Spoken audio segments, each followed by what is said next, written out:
오늘 본문 말씀의 배경을 보면 세례 요한이 요단강에서 백성들에게 세례를 베풀며 예수님이 오실 길을 준비했습니다. 그때 예루살렘에서 제사장들과 레위인들이 와서 세례 요한에게 물었습니다. 네가 누구냐?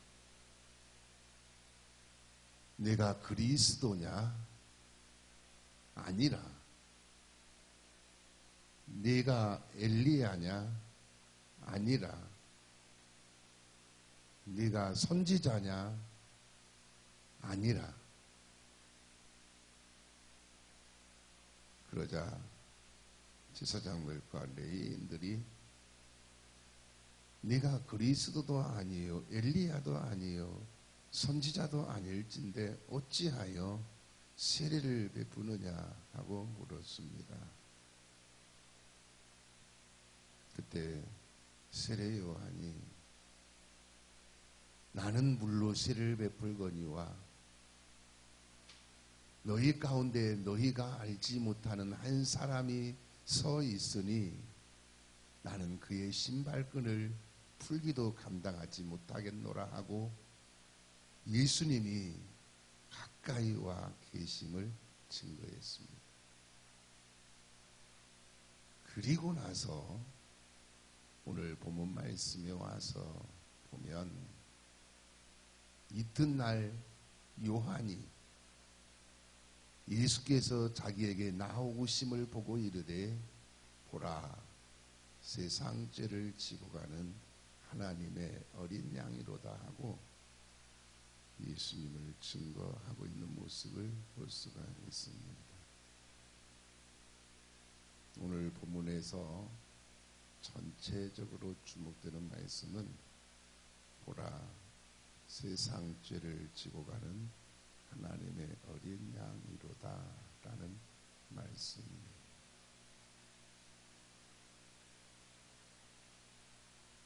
오늘 본문에서 구체적으로 먼저 주목되는 말씀은 보라 라는 말씀입니다. 무엇을 보라는 말씀입니까? 세상 죄를 지고 가는 하나님의 어린 양을 보라는 말씀입니다. 즉 예수님을 보라는 말씀이에요. 세례 요한은 예수님을 보라고 했습니다. 그런데 그 당시 백성들은 세례 요한이 요단강에서 세례를 베풀고 수많은 사람들이 몰려오게 되니까 세례 요한을 바라보았습니다. 세례 요한을 주목했어요. 세례 요한에게 세례를 받고 세례 요한을 따르고 세례 요한의 제자가 된 사람들도 있었습니다. 세례 요한에게 백성들이 완전히 집중을 했습니다. 심지어 예루살렘에서 제사장들과 레위인들이 와서 세례 요한에게 네가 누구냐 묻고 세례 요한에게 어찌하여 세례를 베푸느냐 하고 물을 정도였습니다. 그런데 세례 요한은 예수님을 보라고 했습니다. 예수님을 향하게 만들었습니다. 그래서 백성들이 예수님을 주목하고 예수님을 바라보고 예수님을 향하게 만들었습니다. 세례 요한은 자신을 바라보고 자신을 주목하던 그 백성들이 예수님을 바라보고 예수님을 주목하고 예수님을 향하고 예수님을 따르도록 그렇게 만들었습니다. 히브리서 12장 2절 말씀에 보면 믿음의 주여 또 온전하게 하시는 이인 예수를 바라보자고 했습니다. 예수님을 바라보아야 합니다. 그러므로 오늘 우리는 내가 먼저 예수님을 바라보고 다른 사람들도 예수님을 바라보게 해야 합니다. 다음으로 오늘 본문에서 주목되는 말씀은 세상 죄라는 말씀이에요. 여기서 세상 죄는 모든 사람의 죄, 즉 인류의 죄를 말합니다. 죄는 크게 두 가지가 있습니다. 하나는 원죄입니다. 원죄는 아담이 죄를 지음으로 아담의 후손인 모든 사람이 죄인이 되었습니다. 로마서 5장 12절 말씀에 보면 그러므로 한 사람으로 말미암아 죄가 세상에 들어오고 죄로 말미암아 사망이 들어왔나니 이와 같이 모든 사람이 죄를 지었으므로 사망이 모든 사람에게 이르렀느니라 라고 했습니다. 아담 한 사람이 죄를 지음으로 죄가 세상에 들어왔고 모든 사람이 죄인이 되어 사망에 이르게 되었습니다. 로마서 3장 10절 말씀에 보면 의인은 없나니 하나도 없으며 라고 했습니다. 의인은 없습니다. 의인은 하나도 없습니다. 모두가 죄인입니다. 로마서 3장 23절 말씀에 보면 모든 사람이 죄를 범하였음에 하나님의 영광에 이르지 못하더니 라고 했습니다. 모든 사람이 죄를 범하였습니다. 그래서 하나님의 영광에 이르지 못하게 되었습니다. 모든 사람은 다 죄인입니다. 이것을 원죄라고 합니다. 또 하나는 자범죄입니다. 자범죄는 죄인된 인간이 원죄의 본성으로 인해서 여러 가지 죄를 지으며 사는 것을 말합니다. 로마서 1장 28절에서 31절 말씀에 보면 또한 그들이 마음에 하나님 두기를 싫어하며 하나님이 그들을 그 상실한 마음대로 버려두사 합당하지 못한 일을 하게 하셨으니 곧 모든 불의, 추악, 탐욕, 악의가 가득한 자요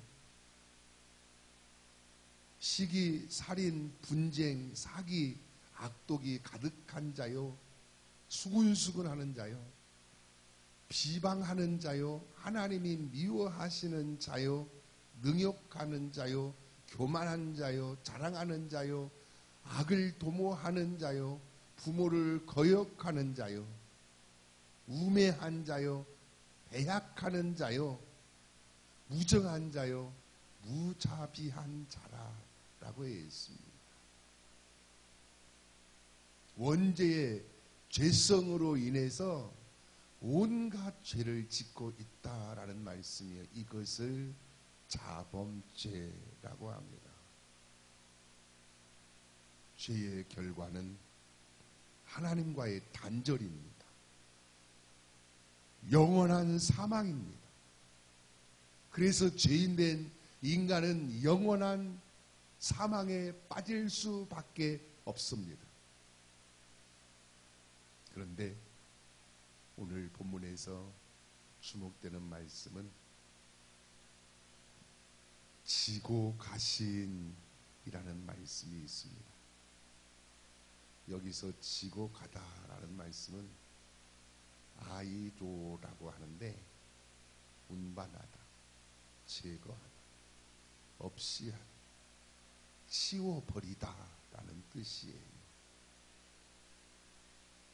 예수님은 죄를 운반하여 멀리 완전히 치워버리시는 분이십니다. 시편 103편 12절 말씀에 보면 동이 서에서 먼 것 같이 우리의 죄과를 우리에게서 멀리 옮기셨으며 라고 했습니다. 예수님은 우리의 죄과를 멀리 옮기셔서 완전히 치워버리신 분이십니다. 예수님이 십자가를 지고 가셔서 예수님이 십자가에서 죽으신 것은 우리의 죄, 우리의 원죄와 자범죄 또한 우리의 과거와 현재와 미래의 죄까지 다 깨끗이 완전히 치워버리시기 위해서입니다. 쓰레기차가 쓰레기를 싣고 가서 불타워서 다 깨끗이 치워버리는 것처럼 예수님이 우리의 죄를 지시고 가셔서 십자가의 보혈로 우리의 죄를 다 깨끗이 완전히 소멸시켜 버리셨습니다. 우리의 죄를 소멸시키실 분은 예수님밖에 없습니다. 예수님의 십자가의 보혈만이 우리의 죄를 완전히 소멸시키실 수 있습니다. 이것이 십자가의 능력입니다. 십자가의 보혈의 능력입니다. 예수님이 십자가에서 흘리신 그 피로 말미암아 우리의 죄가 깨끗이 소멸되어져 버리는 것입니다. 그래서 이런 찬양 있잖아요. 나의 죄를 씻기는 예수의 피밖에 없네.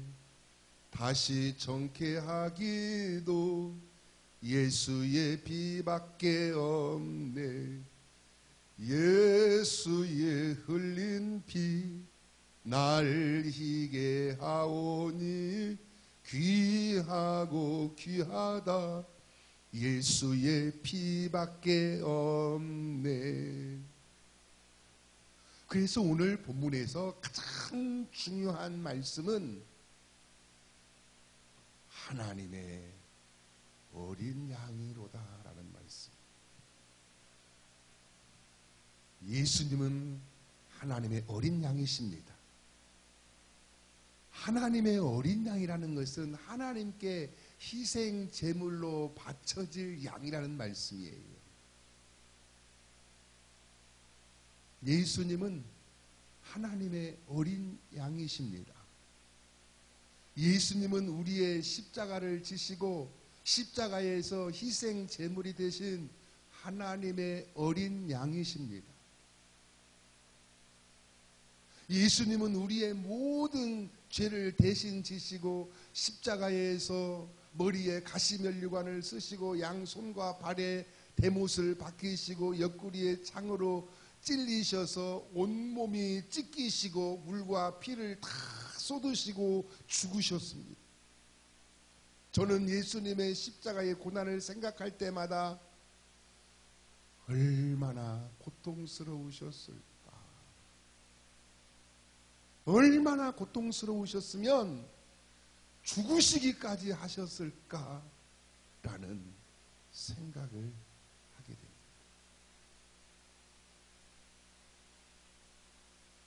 사람들은 치과에 가기를 싫어합니다. 저도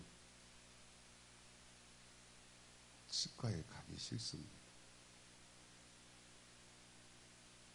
치과에 가기 정말 싫습니다. 이 자리에 치과에서 근무하는 간호사도 있는데 정말 치과 가기 싫어요. 치과 가기 좋아하는 사람이 있어요? 그런데 어쩔 수 없이 가야 할 때가 있습니다. 저는 요즘 임플란트를 하는 과정 속에 있습니다. 지난주 화요일에는 예약 시간에 맞춰서 치과에 갔습니다. 그날은 임플란트를 심는 날이었습니다. 먼저 의자에 눕혀놓고 마취 주사를 놓았습니다. 주사 바늘로 잇몸을 깊숙이 찔렀습니다. 얼마나 아픈 줄 아세요? 바깥 잇몸을 찌를 때도 아픈데 또 안쪽 잇몸을 찌를 때는 더 아픈 것 같아요. 그리고 임플란트를 심는데 칼로 잇몸을 찢고 또 드릴로 임플란트를 막 돌리면서 박고 또 뭐가 튀어났다고 하면서 막 드릴로 뼈를 깎아내고 그리고 또 뭐 망치로 막 둥둥둥 때리고 입을 막 찢어질 정도로 벌리고 난리가 아닙니다. 그래서 제가 참고 있다가 말했습니다. 그래, 죽여라, 죽여. 속으로 말했습니다.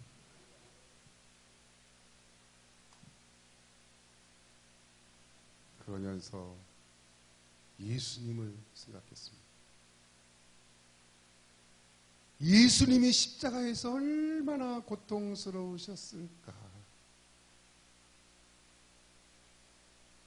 예수님이 십자가에서 머리에 가시면류관을 쓰셔서 가시가 머릿속을 파고 들어갈 때 피가 온 얼굴에 흘러내릴 때 얼마나 고통스러우셨을까. 예수님이 십자가에서 양손과 발에 대못을 박히셨을 때 얼마나 고통스러우셨을까. 대못이 살을 뚫고 들어가고 뼈를 부수면서 들어갈 때 얼마나 고통스러우셨을까. 예수님이 십자가에서 창으로 옆구리를 찔리실 때 얼마나 고통스러우셨을까. 창끝이 살을 뚫고 들어가고 속에 있는 장기들을 뚫고 들어갈 때 또 피가 분수처럼 솟구칠 때 얼마나 고통스러우셨을까. 예수님이 십자가에서 너무너무 고통스러우시니까 어떤 말씀을 하셨습니까? 엘리 엘리 라마 사박다니, 나의 하나님 나의 하나님 어찌하여 나를 버리셨나이까 하고 고통의 몸부림을 치시는 것을 볼 수가 있습니다. 예수님은 우리의 죄를 없이 하시려고, 예수님은 우리의 죄를 깨끗이 완전히 치워버리시려고 하나님의 어린 양이 되어 십자가에서 친히 희생 제물이 되셨습니다. 이사야 53장 5절에서 6절 말씀에 보면 그가 찔림은 우리의 허물 때문이, 그가 상함은 우리의 죄악 때문이라. 그가 징계를 받음으로 우리는 평화를 누리고 그가 채찍에 맞음으로 우리는 나음을 받았도다. 우리는 다 양 같아서 그릇 행하여 각기 제 길로 갔거늘 여호와께서는 우리의 죄악을 그에게 담당시키셨도다라고 했습니다. 이것이 예수님의 십자가의 사랑입니다. 이것이 예수님의 십자가의 은혜입니다. 이것이 예수님께서 우리를 살리시려고 십자가에서 당하신 희생입니다.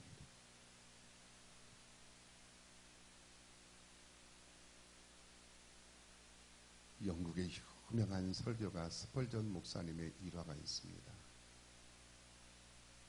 스펄전 목사님이 교회가 붕괴해서 교회를 다시 크게 건축을 했습니다. 그리고 입당하기 전에 사모님과 함께 교회에 들어가서 어느 정도 크기로 설교를 해야 맨 뒷자리에 앉은 성도들도 잘 들릴 수 있을까 하고 설교 연습을 하게 되었습니다. 그 당시에는 마이크가 없었기 때문에 육성으로 설교를 했습니다. 그래서 사모님을 맨 뒷자리에 앉혀놓고 설교가 잘 들리면 손을 들기로 약속을 했습니다. 그날 설교 내용이 오늘 본문 말씀이었습니다. 목사님이 좀 큰 소리로 설교를 했습니다. 보라, 세상 죄를 지고 가는 하나님의 어린 양이로다. 그런데 사모님이 손을 들지 않습니다. 잘 안 들린다는 얘기죠. 목사님이 좀 더 소리를 높여서 설교를 했습니다. 보라, 세상 죄를 지고 가는 하나님의 어린 양이로다. 그런데도 사모님이 손을 들지 않습니다. 아직도 저 뒤에서는 잘 안 들린다는 얘기죠. 목사님이 더 큰 소리로 설교를 했습니다. 보라, 세상 죄를 지고 가는 하나님의 어린 양이로다. 그런데도 사모님이 손을 들지 않습니다. 아직도 잘 안 들린다는 거예요. 계속할까요? 사모가 지금 손을 안 들었어요. 한 번만 더 해보겠습니다. 목사님이 다시 설교를 합니다. 큰 소리로 합니다. 보라, 세상 죄를 지고 가는 하나님의 어린 양이로다. 그래야 사모님이 손을 번쩍 들었습니다. 잘 들린다는 이야기지요. 합격입니다. 목사님은 이 정도 크기로 설교를 하면 되겠구나 하고 생각을 했습니다. 그리고 사모님과 함께 교회에서 나오는데 뜻밖의 일이 벌어졌습니다. 교회 지붕에서 마무리 페인트 작업을 하던 인부가 헐레벌떡 뛰어와서 목사님 앞에 무릎을 꿇고 말했습니다. 목사님, 제가 조금 전에 하나님의 음성을 들었습니다. 목사님이 어떤 하나님의 음성을 들었습니까? 인부가 보라, 세상 죄를 지고 가는 하나님의 어린 양이로다 하는 우렁찬 하나님의 음성을 들었습니다. 목사님이 웃으면서 그것은 제가 설교 연습을 한 것입니다 하고 말해 주었습니다. 그런데도 인부가 목사님은 설교 연습을 하셨어도 저는 분명히 하나님의 음성으로 들었습니다.